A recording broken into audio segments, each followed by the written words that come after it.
So we had ended off with the introduction of our heroes, Mordechai and Esther. We learned a little about Mordechai's lineage. And Esther goes in for the year-long beauty spa treatment, and she gets picked to be queen of Persia with Achashverosh. And that's sort of where we left off. And now we're going to begin the rest of the narrative here. And we're going to get introduced to the villain right away today. So, chapter 3 of the book of Esther. Technically, the scroll of Esther. The scroll of Esther. Okay. Sandy, you want to start us off here? You got it. There we go. There we go. Sometime afterward, King Ahasuerus promoted Haman's son of Hammedatha the Agagite. Agagite, you had it. Agagite. He advanced him and seated him higher than any of his fellow officials. All the king's courtiers in the palace gate knelt and bowed low to Haman, for such was the king's order concerning him. But Mordechai would not kneel or bow low. Then the king's courtiers who were in the palace gate said to Mordechai, "Why do you disobey the king's order?" When they spoke to him day after day and he would not listen to them, they told Haman, in order to see whether Mordechai's resolve would prevail. For Haman, let's see, for where? Prevail. For he had explained to them that he was a Jew. When Haman saw that Mordechai would not kneel or bow low to him, Haman was filled with rage. But he disdained to lay hands on Mordechai alone, having been told who Mordechai's people were. Haman plotted to do away with all the Jews, Mordechai's people, throughout the kingdom of Ahasuerus. Okay, and so now we get right into it, right into our dilemma. So we have Haman, we have the bad guy, gets his big entrance here. He gets promoted. Very nice. You know, he was a courtier, and now he gets a step up in the world, right? And he gets seated among any of the other fellow officials. Okay, starts off with a promotion. And then, you know, the rest of the narrative continues. And then Haman, of course, you know, wants everyone to bow, but Mordechai doesn't bow. What I love about this text over here is that it's actually very much like an office or like some kind of, some kind of organization or institution about political jealousy that takes place. Because you look at this, when does Haman notice that Mordechai doesn't bow? Everybody else does. Everyone else does, right? Everyone else is doing it, right? Haman doesn't even notice probably, but everyone else is doing it. And then it's his courtiers, the ones who used to be on the bowling team with him last week until he got too good for them and is not going to show up anymore to bowling because he has bigger things to do. They tell him, they say, "Hey, Haman, you know, we're all bowing to you, but this guy Mordechai, he's not doing it." You know, and they had first with the Mordechai about it and say, "Hey, Mordechai, what's your problem? You know, why aren't you be bowing?" You know, and he doesn't do it. And then finally they bring it to Haman, bring it to the big boss and say, "Hey, you know, this guy isn't bowing." And then, you know, they have a confrontation, you know, and then he doesn't bow. You know, they don't even actually talk. He doesn't bow.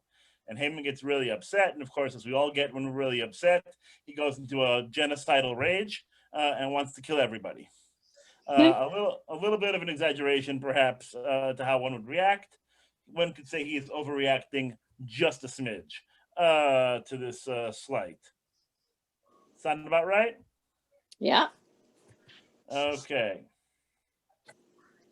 Haman was filled with rage. Kneeling versus bowing. Whenever we get to the Aleinu in the service, right, we have that line in the Aleinu, the Anachnu Korim Umishakavim, right? So that is when we kneel and bow, you know, sort of bend and bow. So you stand up straight, right, for that part of the service. We're all standing together. The Anachnu, you bend at the knees, at V'anachnu korim, and at mishtachavim yibao more fully. So it's a little bit of Jewish kinesthetics and a little bit of athletics there of how we bow. So that's a traditional idea.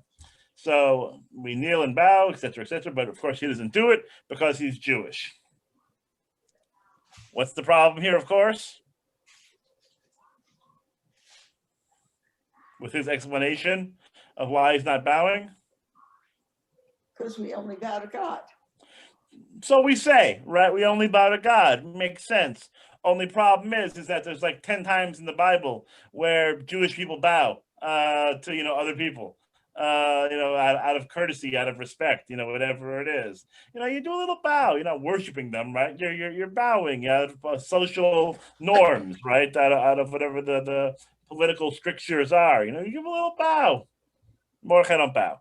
Okay, so we got a problem here, of course, then, and then Haman wants to kill everybody, which is not fun. Okay, so...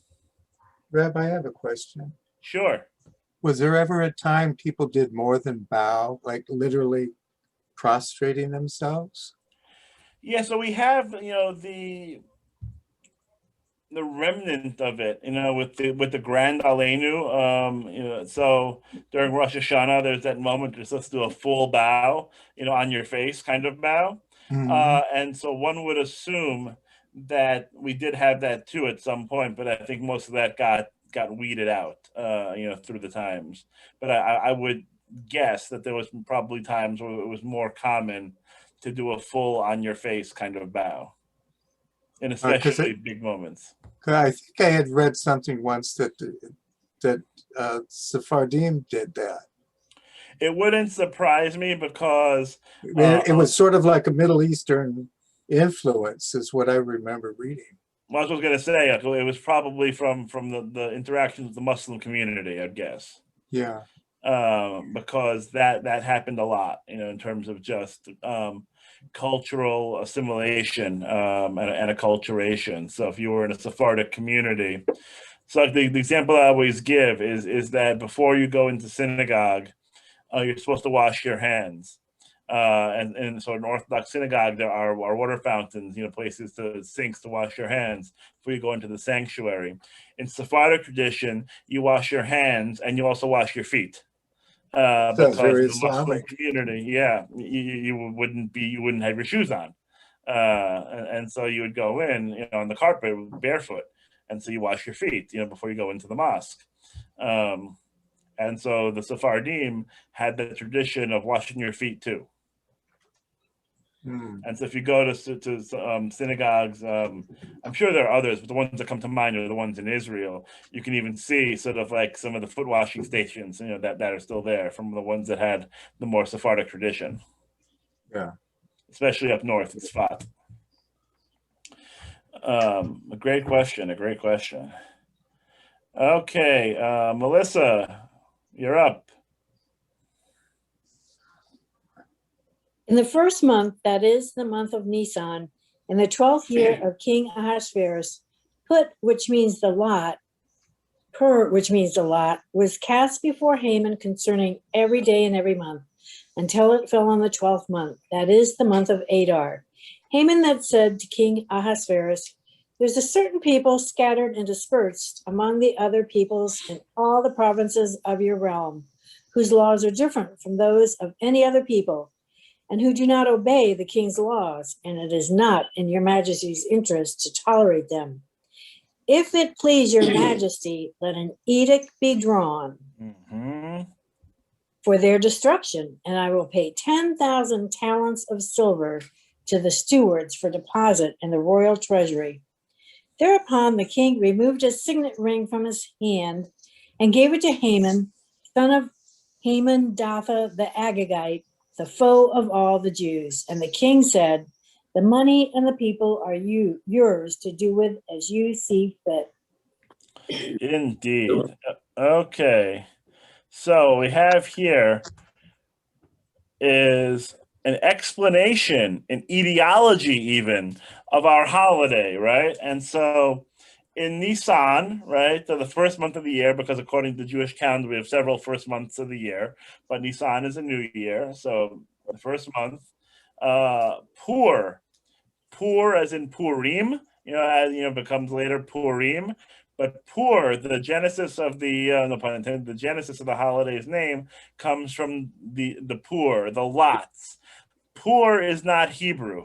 Pur is Akkadian. That's why they have to translate it. So Pur, which means the lot, in Hebrew, right? So Pur is an Akkadian word. So Pur, which means the lot, were cast. So it's divination. They would throw out sticks, they throw out bones, whatever it is, they throw out these lots. And wherever it would land, it would tell you what to do. And so they threw out these lots, and then it landed on the 12th month, that is Adar. And that's when it was going to happen. That's when the bad stuff was going to happen, was in Adar, the 12th month. So then Haman comes to Achashverosh, says, "Hey, there's some troublemakers around here. People who are sort of mysterious, sort of troublesome, that are around. They're scattered and dispersed, and their laws are a bit different, right? They don't obey the king's laws, and so because of that, we should get rid of them." And so it's interesting how he sort of begins this. It's a slow roll here. So it's he starts with doesn't name who they are, of course. There are certain people, they're around. It's true. We're scattered and we are dispersed. That's true too. We have different laws. Also true. So none of this is really false so far, until it gets to who do not obey the king's laws. Now he's telling a little bit of a story. Now he's telling a little bit of a tale, and sort of creating this subterfuge of this people who do not obey the king's laws. And so we're going to kill them all, and I'm going to pay 10,000 talents of silver for the privilege of killing them all. That's a lot of anger. He's got an anger management class. He's got a lot of stuff worked up here, because it's one thing to want to kill everybody, but that's a lot of money you're paying. No one can assume it's going to be from some of the ransacking and whatever, but still, that's a lot of coin to put up this kind of money. So the king gives him his ring, says, "Go ahead, go and do." This king is not exactly the brightest bulb. One would think you'd have a follow-up question or two, but not so much. He just said, "Oh, okay, sure, whatever." Sort of the buffoonish king. And then Haman has his mandate, and he's ready to go out and start a plotting. Tyler, you want to read a little bit? Yes. Okay. Where am I? It's up there. On the 13th.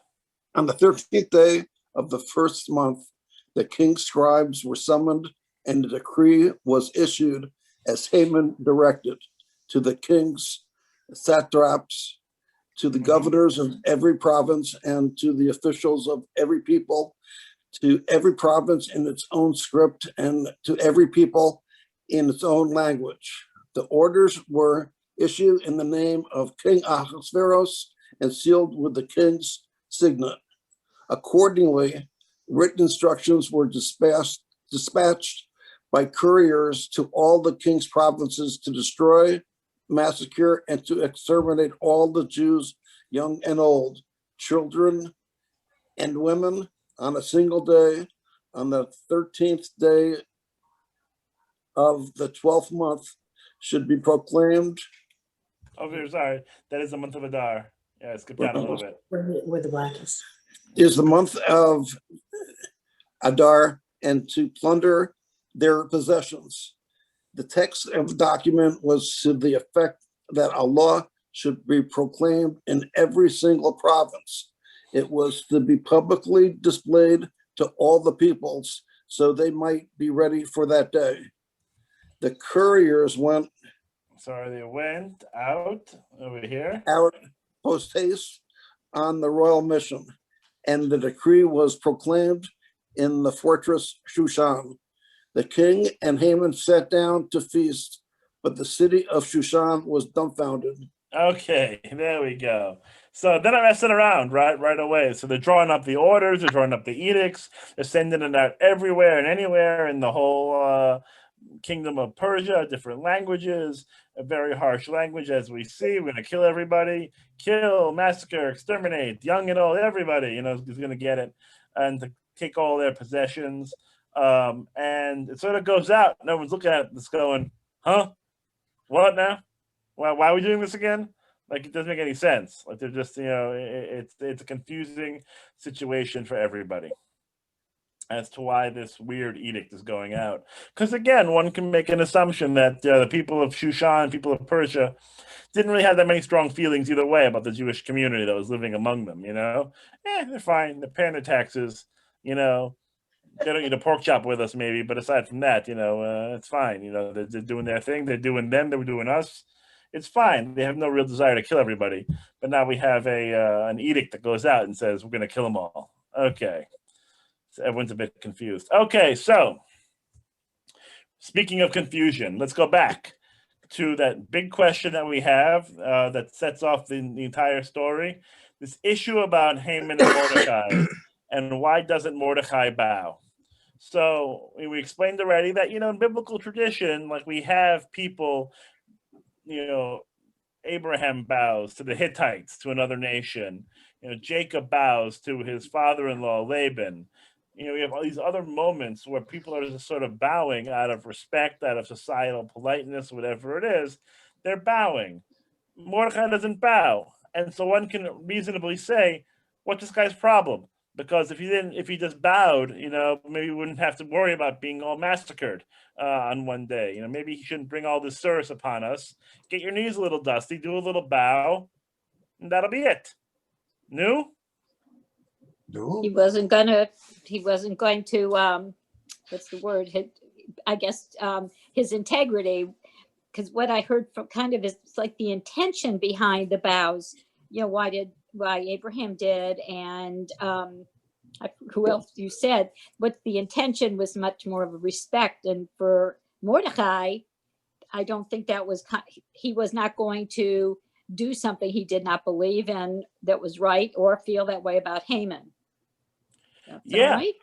Yeah, I mean, one can certainly see it, but it's almost like, if everyone else is bowing to this dude, and he's not bowing, it's a little bit of a problem. It's a little bit of a trouble. He's sort of being a rabble rouser here, and if there's a good reason for him not to bow, it's not really indicated in the text. So the rabbis have to come to save Mordechai here a little bit and say, hey, what's going on here? Why isn't this dude bowing? So they create a tale, a midrash over here to help explain why Mordechai doesn't bow. Carolyn Gold, you see the screen there? Yeah. You want to give me a little read about Mordechai? Sure. But Mordechai would not kneel or bow low. Was Mordechai then looking for quarrels or disobedient to the king's command? The fact is that when Ahasuerus ordered that all should bow down to Haman, the latter fixed an idolatrous image on his breast for the purpose of making all bow down to an idol. When Haman saw that Mordechai did not bow down to it, he was filled with wrath. Said Mordechai to him, there is a God who is exalted above all the exalted. How can I abandon God and bow down to an idol? There we go. So now we helped out Mordechai, right? And so if Haman has an idol on him, right, then of course Mordechai can't bow, because that'd be bowing to an idol. And that'd be disrespecting God. We don't do that. We don't bow to idols. So that helps Mordecai's case here, why he's not bowing. So the rabbis sort of saw this problem in the text and sought to correct it with a midrash. Makes sense, right? Sure. Why not? But it turns out they didn't have to do that.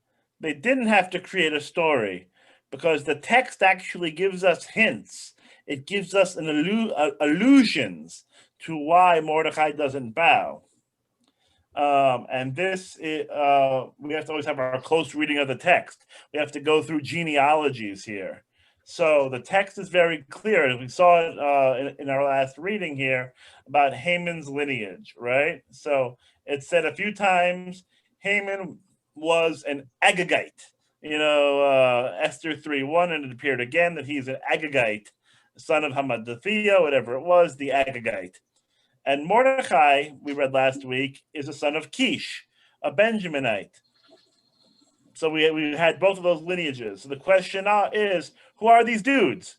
Who's Agag? Who's Kish? Why should we care?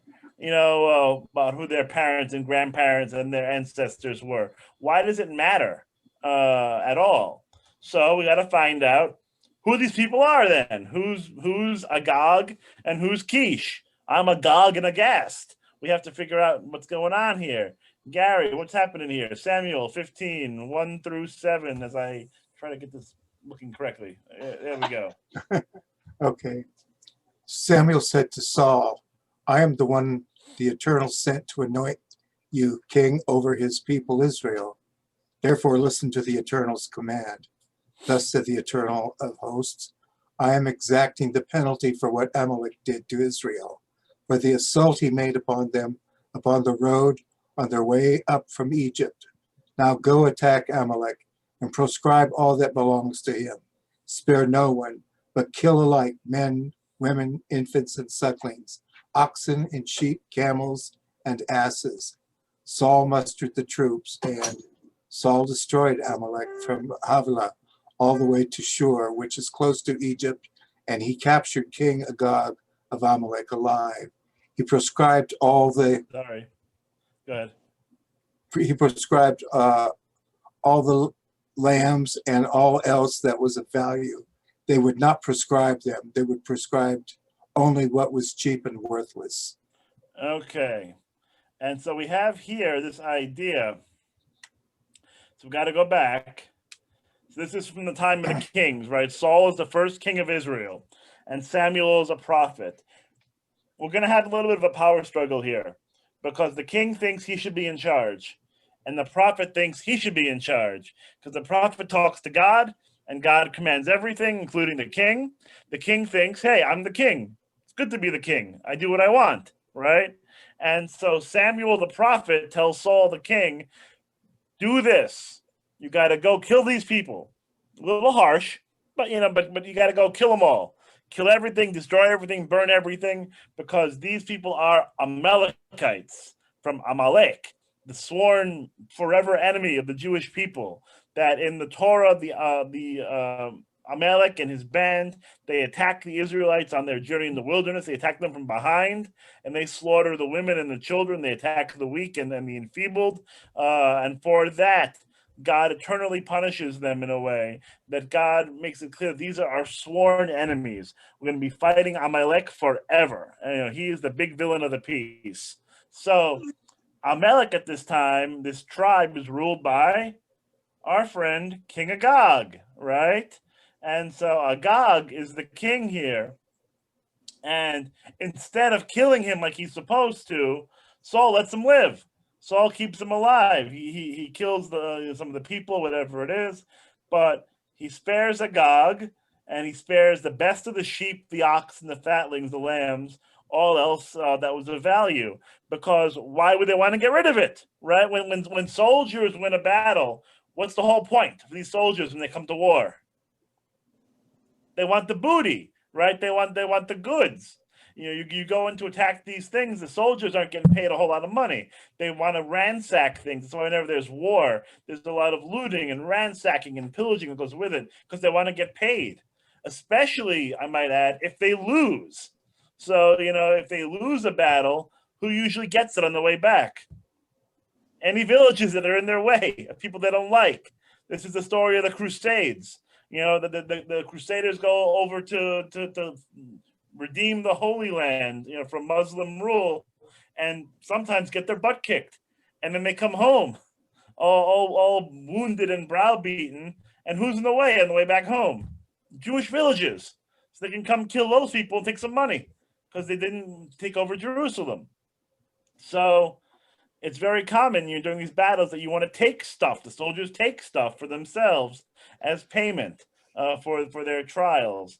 God says, don't do that. God says, all this stuff you can't keep. It's got to go. You have to offer it up to God. You have to put it, you have to just get rid of it all. And they said, hey, we're not dummies. We're going to keep this stuff, right? We're going to keep it for ourselves. So that's the story here. And then they didn't do what God wants. And because of this, God tells Saul, you're no longer going to be king. I'm going to take the line of kingship from your family. And who am I going to put there instead? David. David, that's right. King David is going to then be the one put on the throne. And we're going to have the Davidic monarchy and line, as opposed to the Saul monarchy. Okay, and so going back to Purim, Haman is Agag's great, whatever it is, grandson. He's an Agagite. He's from King Agag. And so because they didn't get rid of them all at that time, Haman lives. Haman's here. If we did our job here during the time of Saul, according to tradition, we wouldn't have had Haman. We wouldn't have had this problem because they would have gotten it done back then. Make sense?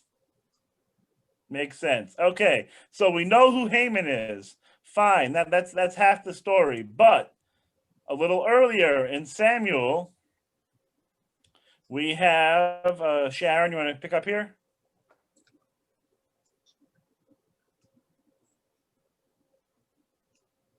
Okay. There was a man of Benjamin whose name was Kish, son of Abiel, son of Zerah, son of Bechorath, son of Aphiah, a Benjaminite, a man of substance. He had a son whose name was Saul, an excellent young man. No one among the Israelites were handsomer than he. He was a head taller than any of the people. So now we see. So if Haman is the great grandchild of Agag, Mordechai is the great grandchild of Saul. Saul. He's a Benjaminite. He's a Kishite.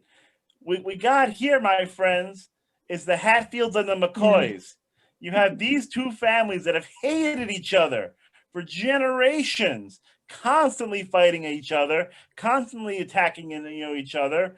And now Mordecai's got to bow to this schmo from a family that he hates forever and ever and ever. That's not going to happen, right? He's not bowing to this guy. He hates this guy. He hates his family, hates his dog, and he feels the same way about him. They don't like each other. It's oil and water. It's a generational family feud. It's a generational blood feud that has taken place here between the family of Saul and the family of Agag, and going back even further, Amalek and the Israelite people. Fast forwarding to a time of Persian rule of Mordecai and Haman. It's all the same story. It's a different generation. But the author comes in here, leaving us these breadcrumbs, right, for his narrative, for his story, so we can look back and we can tell it's a family feud. And we have to help Saul out here. So we fast forward now. We're gonna go back to the rest of the story. But before we do that, we'll fast forward to the end, right? So this is after the Israelites, after the Jews of Shushan are victorious, right? The Jews of Shushan, have won. They've overthrown Haman, right? Haman's done, and now they're being told they can fight back. They're told they can go and attack the people who are about to attack them, and they write a letter. Mordechai sort of writes a letter informing the people that they have the opportunity now to fight back against those who are going to attack them. And so, Sharon, what does this letter say? He had them written in the name of King Ahasuerus and sealed with the king's signet. Letters were dispatched by mounted couriers, riding steeds used in the king's service, bred of the royal stud, to this effect. The king has permitted the Jews of every city to assemble and fight for their lives. If any people or province attacks them, they may destroy, massacre, and exterminate its armed force together with women and children and plunder their possessions. So that's what the letter says. They're allowed, just like they were going to do to the Jewish people, the Jewish people can do right back, right? They can, attack their foes and wipe everyone out and take the possessions. But what happens? And you can keep going here. And the Jews in Shushan mustered again on the 14th day of Adar and slew 300 men in Shushan. But they did not lay hands on the spoil. The rest of the Jews, those in the king's provinces, mustered and fought for their lives. They disposed of their enemies, killing 75,000 of their foes, but they did not lay their hands on the spoil. And so we have it twice, right? Did not lay hands on the spoil. So why is that there? They're honorable people. They're honorable people.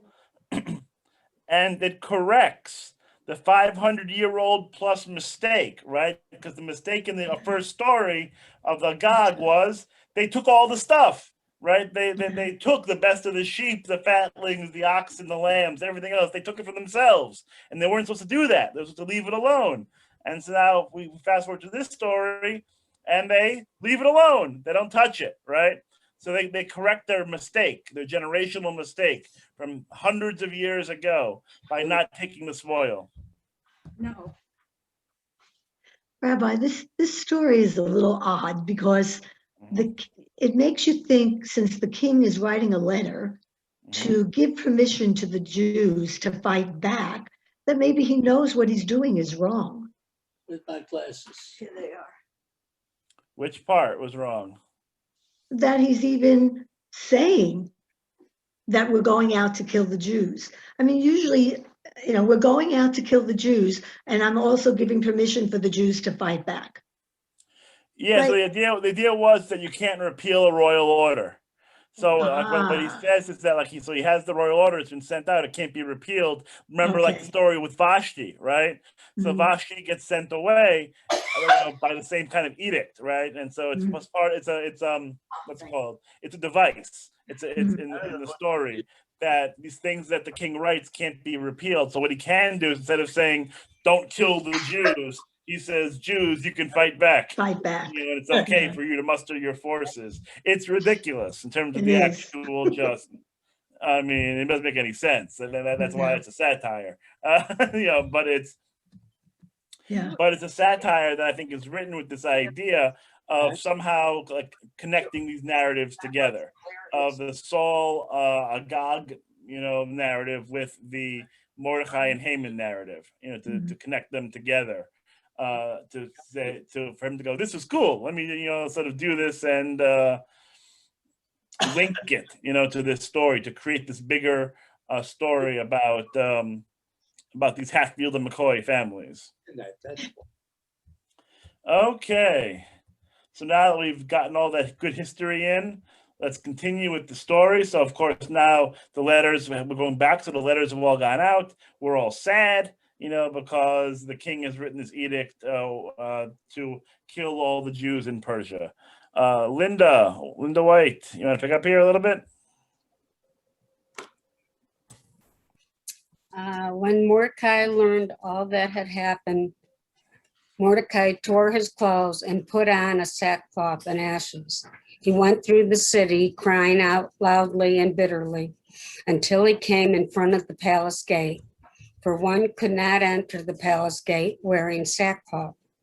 Also, in every province that the king's command and decree reached, there was great mourning among the Jews, with fasting, weeping, and wailing, and everybody laid in sackcloth and ashes. When Esther's maidens and eunuchs came and informed her, the queen was greatly agitated. She sent clothing for Mordecai to wear, so that he might take off his sackcloth, but he refused. I love this passage as well. I mean, it's just a fun little narrative where you have Mordecai in mourning. He's moaning and bewailing. He's ripping his clothes. He's got the sackcloth and ashes on, and all the other Jews are sort of like doing their thing. And there's Esther in the palace, in her finery, sort of away from all this mishigas. And he's out there in the gate, ashes and wailing. And what does Esther say? "Uncle Morty, stop embarrassing me. Put on clothes. You can't come and look like a schlub. Look at you. Get rid of that sackcloth. Wear a suit, for God's sake. Come to the palace." This is not, hole in the wall restaurant. You gotta, no shirt, no shoes, no service. You gotta, put on some clothes here. Enough of your wailing. Wash up a little bit. Scrub your ears like a person. But he refuses because he's upset. He's mourning, he's weeping, and he's wailing. And Esther's caring about how he looks, his appearance, drawing a little too much attention to himself. Stop making a scene. You're embarrassing me in front of my friends. Okay, Renee, you want to pick up here? Thereupon, Sorry. okay. Thereupon. Thereupon Esther summoned Hathach, one of the eunuchs whom the king had appointed to serve her, and sent him to Mordecai to learn why and wherefore of it all. Hathach went out to Mordecai in the city square in front of the palace gate, and Mordecai told him all that happened to him, and all about the money that Haman had offered to pay into the royal treasury for the destruction of the Jews. He also gave him the written text of the law that had been proclaimed in Shushan for their destruction. He bade them to show it to Esther and inform her and charge her to go to the king And and to appeal to him and to plead with him for her people. okay, so Esther's just finding this out now. Esther didn't have this, she didn't get the email here about this. And so Mordecai has to come tell her, here's all the mishigas that's happening. And oh, now I understand. Now I get why you're weeping and a wailing and moaning and a groaning out here in your sackcloth and ashes. Of course, it's all through a game of telephone, right? Because she ain't coming to him right now, so they're using Hatach here as a courier going back and forth. Hatach, you tell Mordecai that I said this. Esther, you tell him. It's going back and forth a little bit. And now we're gonna get the reply. Debbie Siegel, you wanna read? You gotta unmute.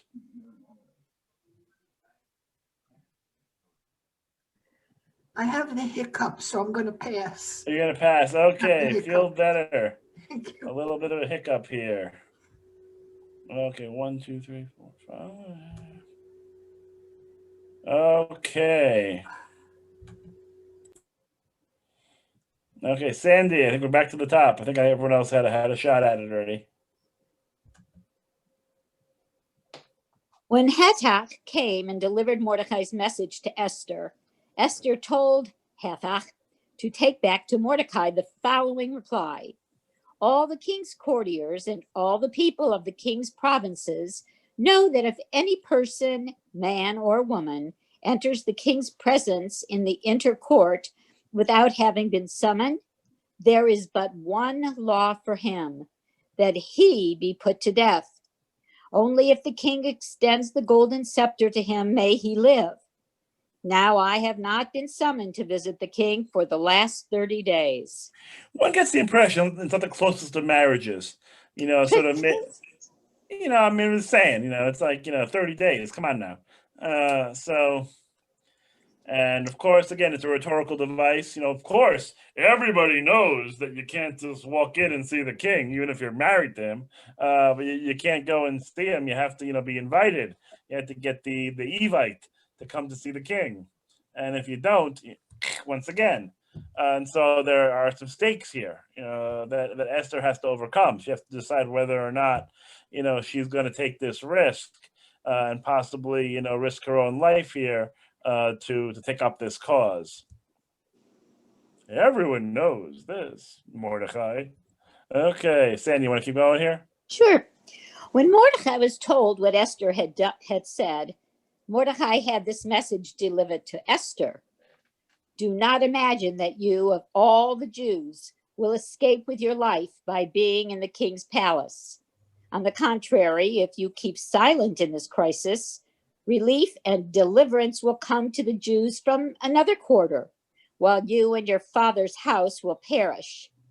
And who knows, perhaps you have attained to royal position for just such a crisis.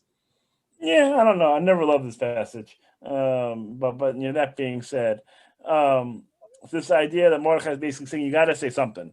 You can't just sit on your hands and do nothing here, because even if you think you're safe, this part, by the way, has remained true through the centuries. But like no matter how close you are to, no matter how assimilated you think you are, you're still a Jewish person, and other people will see you as Jewish and see you as different. And God forbid a million times that they don't like Jews at that day for whatever reason. You become Jew really fast, no matter what you do, no matter what you wear, no matter what you eat, no matter how often you go to shul, whatever it is, you're still Jew. When things are bad. I think not to be lachrymose about it, but our people have, I think, found that out enough times in our history for it to be a truism. But so yes, and so that's what he says here. Like, yeah, you're in good with the king now, but again, wait till it really goes wrong and see how much that helps you. And he says, look, but this is maybe why you're there. This is maybe why you're Queen Esther right now. Maybe God put you in this place. There's the sort of closest that you sort of get to God working in the background, I think, in the story, is that, oh, maybe this is why you're there. Call it fate, call it luck, call it karma, call it whatever you want. But that's why you're here. Makes sense. Yeah. Okay. And so after a little bit of a guilt trip from Uncle Morty here, she relents. Renee, you want to pick up here?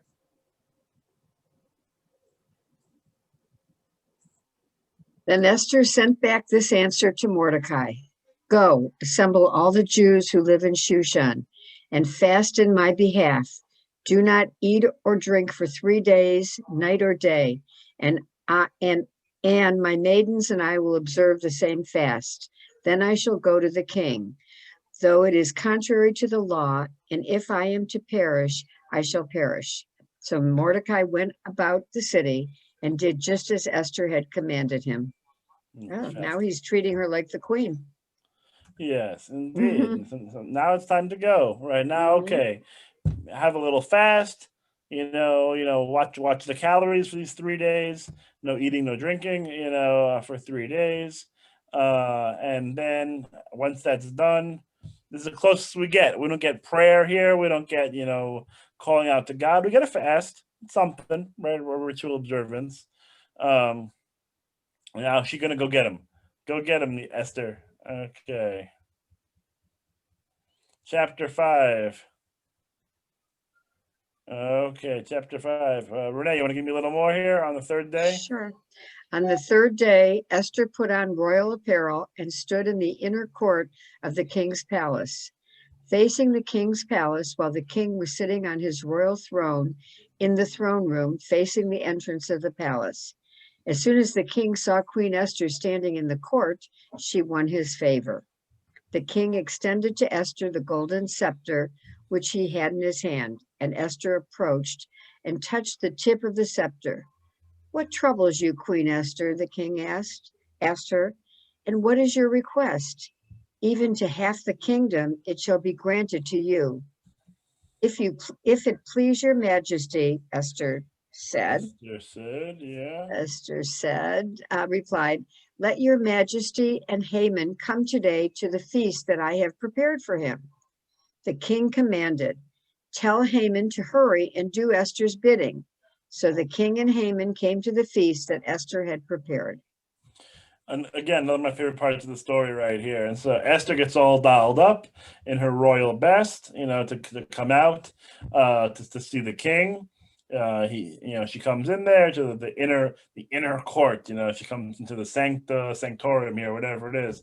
Comes in, and the king's like, "Yay! Come and talk to me, O queen!" Right? And I guess he sees that she has a little bit of service. Maybe she has a little bit of a plaintive look on her face. And so he asks, nice guy. I mean, look, this is not bad. What troubles you? It's nice. Husband cares about his wife. What's going on, honey? What's wrong? What's your request? He's not the best negotiator, I guess, because his first thing that he says is, even if it's half my kingdom, go ahead and take it from me. I wouldn't know if I'd start there as a place to negotiate, but okay.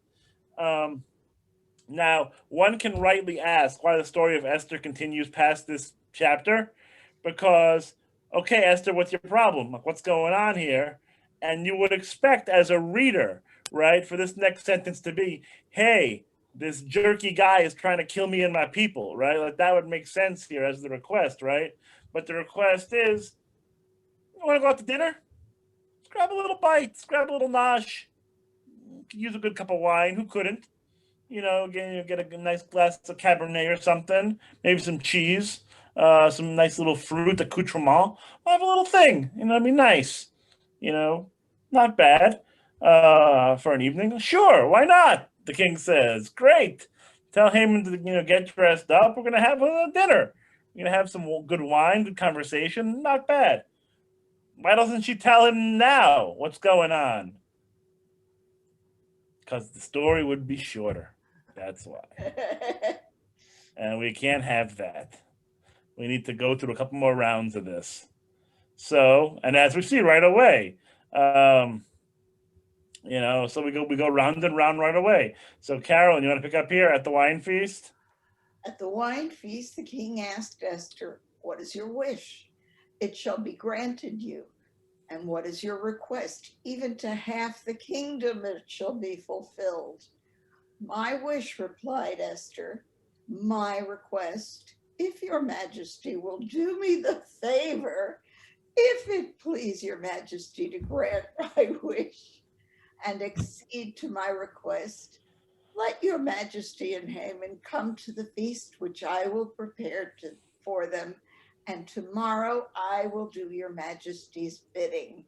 Exactly. Come on, spit it out, Esther. We don't have all day. We're enjoying our wine. That's sure. It's great.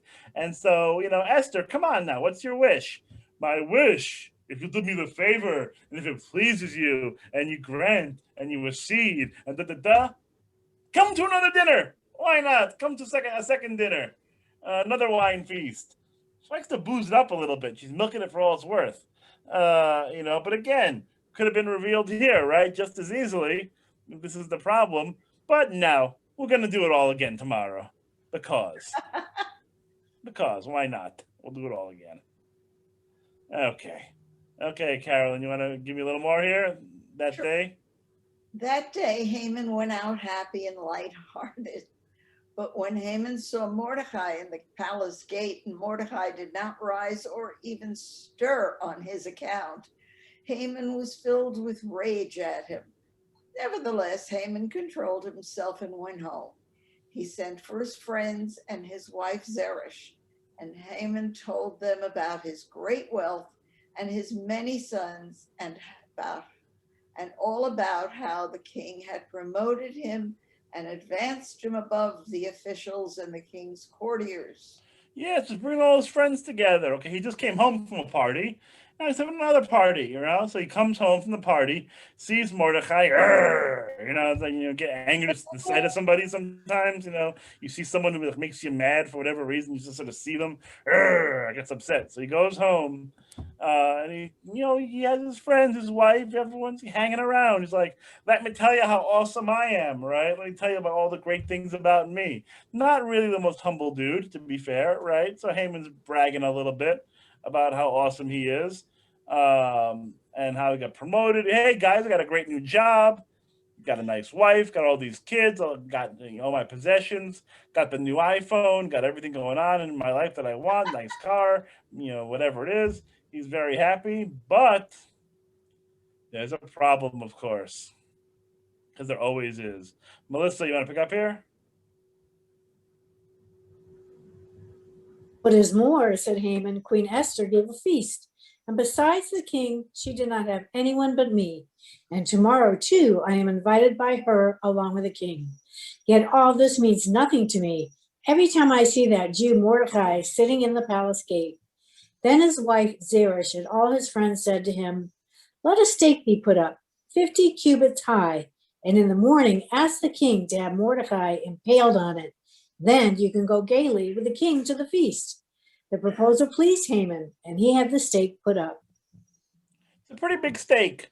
He's not messing around here with the stake. This is not a small thing at this point. I think you have to hire someone special, for that kind of work. We're talking about how many feet? That's at least How much is 50 cubits? It's at least 10 feet high. It's not a small spike. But more, actually. Yeah, it's a pretty tall stake. Yours was, Can you hear me now? yeah. Okay. Yeah, so you can see he's a little bit embittered here. He has all this great stuff going on, but it means nothing to him because Mordechai won't bow. Man needs a little therapy. No matter helped him. Again, get some anger management issues here. And again, his wife's not so helpful, but still, 50-foot high stake. 50 cubits high stake. Yeah, I'm sorry, I said 10 feet. That's closer to 50 feet. What am I talking about? Yeah, because a cubit is elbow to fingertip. I think it's like 18 inches. So pretty tall. It would be done so everybody could see it. Yeah, exactly. I have to put it up really high. Gotta make an example. That's what they tell me. Okay. Chapter 6. Gary, you want to pick up here? Okay. That night, sleep deserted the king, and he ordered the book of records, the annals to be brought, and it was read to the king. There it was found written that Mordecai had denounced Bigthana and Teresh, two of the king's eunuchs, who guarded the threshold, who had plotted to do away with King Ahasuerus. What honor or advancement has been conferred upon Mordecai for this? The king inquired. Nothing at all has been done for him, replied the king's servants, who were in attendance on him. Who is in the court? The king asked, for Haman had just entered the outer court of the where are we at? Court of the royal palace to speak to the king about having Mordecai impaled on the stake he had prepared for him. It is Haman standing in the court. The king's servants answered him. Let him enter, said the king. Okay, so we have a little confluence of events here, which is going to lead to a little bit of a misunderstanding between the king and Haman here. The king is a little bit of an insomniac, so he says, hey, you know what? It's really boring? My life and the histories of the palace. That's boring enough for anyone to sleep. Let's read from the diaries here and see what's going on. And they're reading and they say, oh, remember, king, we had this problem. We had these two people here who wanted to kill you, and Mordecai saved you. Oh, that's nice. Did we do something nice for him? Send them a fruit basket or something? Everyone likes a nice little muffin basket, whatever it might be. No, we didn't do anything for him. We did nothing for Mordecai. What's the problem?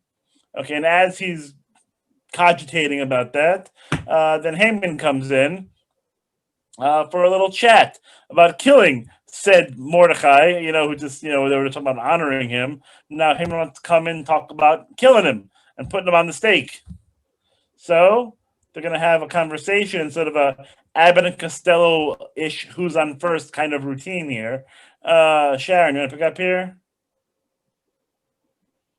So Haman entered, and the king asked him, what should be done for a man whom the king desires to honor?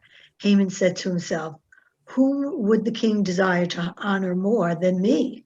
So Haman said to the king, for the man whom the king desires to honor, let royal garb, which the king has worn, be brought, and a horse on which the king has ridden, and on whose head a royal diadem has been set. And let the attire and the horse be put in the charge of one of the king's noble courtiers.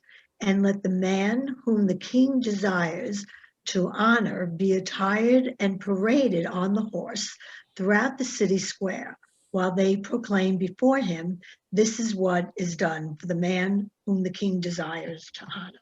Oh, that's so nice. They have this wonderful little setup here. Haman thinks, hey, he wants to honor me because after all, I'm awesome, right? So who wouldn't want to honor me, right? And so he gets this whole thing going here. Royal garb and the horse and the crown and the whole thing. He'd be paraded around town. Fantastic. Good times had by all. But of course, Sharon, you want to finish up here? Sure. Oh, sorry. One line too many. There we go. Quick then. Quick then, said the king to Haman, get the garb and the horse, as you have said, and do this to Mordecai the Jew, who sits in the king's gate. Omit nothing of all you have proposed. So Haman took the garb and the horse and arrayed Mordecai and paraded him through the city square. And he proclaimed before him, this is what is done for the man whom the king desires to honor. And then Mordecai returned to the king's gate while Haman hurried home, his head covered in mourning. Indeed, doesn't really work out for Haman because now he has to like do all the stuff for Mordecai and has to be the one to actually come out and proclaim how awesome this guy is that he hates and he's trying to kill. Ironically enough, or coincidentally enough, on my desk, I have this. It'll be hard to sort of see on Zoom, and that's the Purim scene. So that's Mordecai being dragged around by Haman, on the horse. Cool. This is actually from my grandfather, a blessed memory of his house. It's the one thing I took from his apartment. Nice.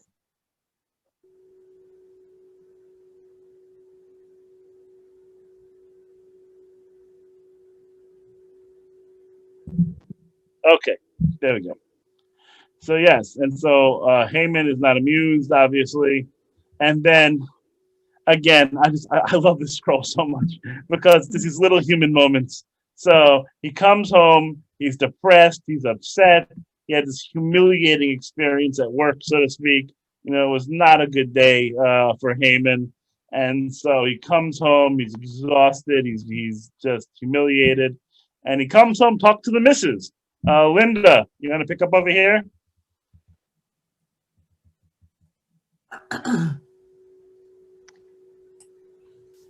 There Haman told his wife Zeresh and all his friends everything that had befallen him. His advisors and his wife Zeresh said to him, if Mordecai, before whom you have begun to fall, is of Jewish stock, you will not overcome him. You will fall before him to your ruin. Oh, so thanks a lot, Zeresh. I'm having a bad day. I'm having a rough time of it all. I come home to my supportive spouse here, and what is she telling me? I'm going to lose. It's not really very supportive. Come on now. And you couldn't have told me this beforehand?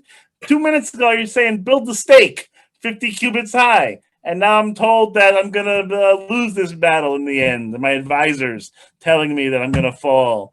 Not very helpful, Zeresh. Not cool. Stand by your man. I mean, you got to support a little bit here. Nothing from Zeresh. Okay, Linda, you want to pick up here while they were still speaking? While they were still speaking with them, the king's eunuchs arrived and hurriedly brought Haman to the banquet, which Esther had prepared. So his day's only going to get worse, from here, right? So, he had this horrible moment. His wife was no help to him with his friends. And now it's time to go to the banquet for the last banquet, so to speak, in our story, chapter 7. And I know it's 8:04 now, but if you bear with me for like 5 more minutes or so, we can probably plow through chapter 7, and that'll be good for tonight. So the king and Haman came to feast with Queen Esther. On the second day, it's a long feast. I mean, these guys like to eat and drink a lot. Not that I mind such a thing, but I'm just saying it's a little bit of overkill, perhaps. The king asked Esther again at the wine feast, "What is your wish, Queen Esther? It shall be granted to you. And what is your request? Even to half the kingdom it shall be fulfilled." Queen Esther replied, "If your majesty will do me the favor, and if it pleases your majesty, let my life be granted to me as my wish, and my people as my request. For we have been sold, my people and I, to be destroyed, massacred, and exterminated. Had we only been sold as bondsmen and bondswomen, I would have kept silent, for the adversary is not worth the king's trouble." Thereupon, so slavery was okay by her. Death, not so much, but slavery she wouldn't have minded. A little much. Thereupon, King Ahasuerus demanded of Queen Esther, "Who is he, and where is he who dared to do this?" You have to think by now Haman's having a really bad day. I mean, like, this is not going well for him. I mean, there's some days it doesn't pay to get out of bed. So the adversary and the enemy, replied Esther, is this evil Haman. And Haman, of course, cringes in terror before the king and queen. The king, in his fury, left the wine feast. By the way, if you're the king, right, and your queen has told you this whole thing, maybe don't leave the room with her and the sociopath. You might want to stick around to see what happens. But nonetheless, he leaves. And Haman remains to plead with Queen Esther for his life, for he had saw the king had resolved to destroy him.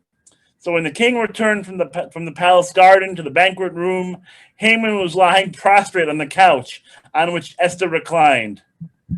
He walks in at a bad moment, and sometimes things don't look as they appear. And so he sees Esther lying down and Haman sort of hovering on top of her and assumes the worst. Does he mean, cried the king, to ravish the queen of my own palace? Oh, Haman, it's not good. Can't catch a break today. Oh, now. Can't catch a break. No sooner did these words leave the king's lips than Haman's face was covered. Oh my God, can't do anything right today. Then Harbona, one of the king's eunuchs in attendance, said, hey, I got something to share with you.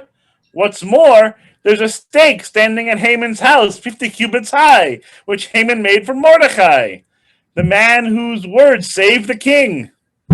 Just doesn't stop. It goes downhill. So, of course, the king says, impale him on it, the king ordered. So they impaled Haman on the stake, which he had put up for Mordecai, and the king's fury abated. And that's the end of Haman. It's a rough go. He does not make a good end. As we sort of read a little bit more of the ending already about sort of now how the Jews get their own back, right? They're able to defend themselves against everybody else. And so these letters are written so then Esther and Mordecai can inform the Jews of what's going on, and they can help defend themselves, and they can sort of figure that out. So the last two chapters get a little gory, so they're usually glossed over because there's a lot of fighting, and it's a little off-putting, to be honest, when we read it. But again, in that greater context of the Hatfield and McCoy battle, it makes a little more sense, in the greater context of what's going on. But reading it without that context, it makes it a little bit rough to read. So, Mordecai is now in the royal robes of blue and white, a crown of gold, a mantle of fine linen and purple wool. City of Shushan rang with joyous cries. The Jews enjoyed light and gladness, happiness and honor. And in every province and in every city, when the king's command and decree arrived, there was gladness and joy among the Jews, a feast and a holiday. And we even had people who claimed to be Jews, since they were worried that there would be a problem for those who were not Jewish on these days. And then eventually, of course, we're victorious.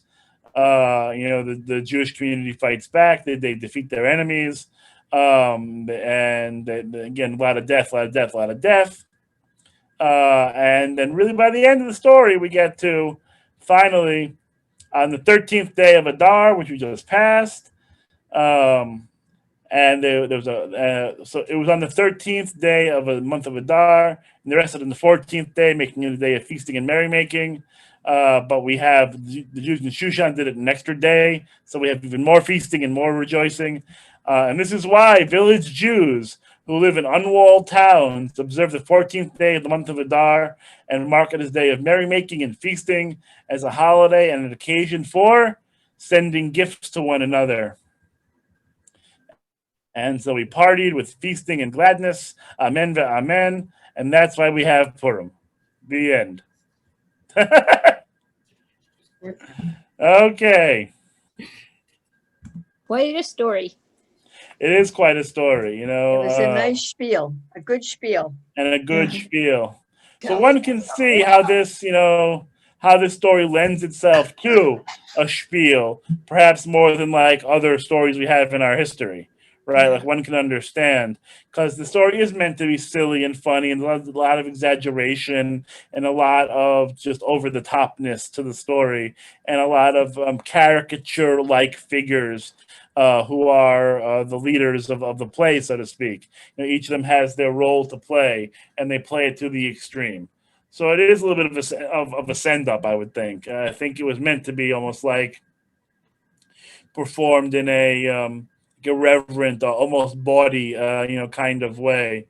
Um, in keeping with, I think what we see if we study medieval history, that in medieval history you had a lot of these plays going on as well. You know, these sort of like irreverent kind of plays.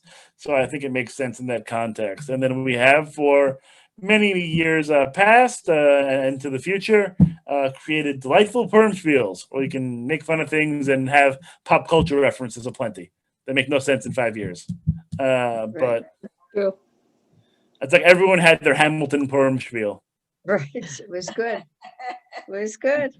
You know, you had to do something, right? So it's fun. It's a joyous holiday. There's a lot to it. And again, just there are a few books in the Bible more intricately woven and sort of creative, I think, than Esther, which again makes it sort of fun to read, but also again to act out in a spiel. Anyone have any sort of final questions, comments about Esther? Nope. I'm not even sure what we're up to next. I got to tell you. 'Cause I think we're up to we did Ecclesiastes already. So I'm trying to think what's coming up. I think we're almost up to Daniel. That'll be fun. Oh, I think we're almost up to Daniel. It'll be fun. Yeah, that's a good one. can't So no, we wait. have Daniel, we have Ezra, we have Nehemiah, we have Chronicles. Is And this we'll a get there. gory one? Is this a gory one? Daniel has its moments. Daniel's more of a confusing one. Mm. Daniel is one of the latest books in the Bible, and it's a very odd book, and there's just a lot of just you have to sort of look at commentary and scratch your head a little bit because there's a lot of sort of mysticism in it, not literal like Kabbalah, but there's a lot of sort of that vibe that runs through it, and the language is a little tricky. So it's sort of a weird book, sort of like apocalyptic. You know, sort of some of that is in it as well. So it makes for a tricky read and a fun read, but a tricky read. So